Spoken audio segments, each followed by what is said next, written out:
So I'm going to be teaching how to use citation style, and I chose citation not only because of my experience with it, but also because it's simply the easiest. A citation is any time you're going to use information such as ideas, statistics, images, or anything like that. When you do so, you have to credit that author with their work. If you don't, it's considered plagiarism. Citation works as follows. Okay, so now I'm actually writing a paper on the history of law, and I want to include the information that Friedman said, whether it be exact quotations or a general idea of what he said. So I'm going to turn to a certain page and read a quotation from that page. So now, if you want to use that in your paper, you have to do a citation, and this is how you do it. So if you're using Microsoft Word, in order to insert a footnote, you go to Insert, scroll down to Footnote, and click it. A footnote and note window will pop up. If you choose footnote, your citation will be at the bottom of each page.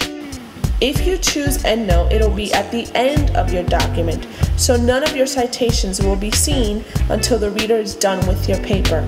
I recommend you do your citation with Arabic numbers, which is the usual 1, 2, 3, 4, 5 that we're accustomed to. Just be aware that on Macs, when you choose endnote, it turns into Roman numerals. In order to change that, you must choose Options and click on Number Format. Various options will be available. You scroll up to the 1, 2, 3 option and click it. Then where it says Start At, enter the Arabic numeral 1. You also have two options when it comes to the numbering in terms of it being continuous or restart each section. If you choose continuous, it's usually if you're writing one paper. If you choose restart each section, it's usually because different chapters, you want them to have different citation numbers, or if you're writing different books. You also have the option of restart each page, but usually for college papers, you leave it on continuous. For these purposes, I will leave it on footnote and hit enter. Once you do so, a 1 will appear next to the text in which you quoted, and then a 1 will appear at the bottom of the page divided by a line. That is where you enter your actual citation. We're now looking at the bottom citation section. If it is a web page, you would enter the first name, last name of the author, comma, title of web page in quotation marks, the publishing organization or name of website in italics, the publication date if available, and the URL.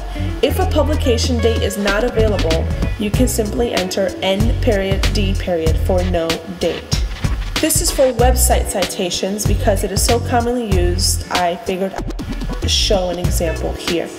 But since I used a book quotation, I'm now going to show you how you do a book quotation. When it comes to a book quotation, you enter the author's first name and last name, comma, title of the book in italics, then in parentheses, you enter the place of publication, followed by a colon, then the publisher's name or publishing company's name, comma, year of publication, end quotation mark, comma, the page number, followed by a period. The illustrations that I'm showing you are exact, and you need to do them exactly the same way you see it. So if you need to, you can go back and hit pause and you'll be able to see exactly the way it's supposed to be done.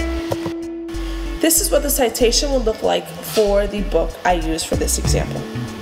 Of course, there are also many different types of ways to cite many different other sources. A great website that I use is Run by Purdue.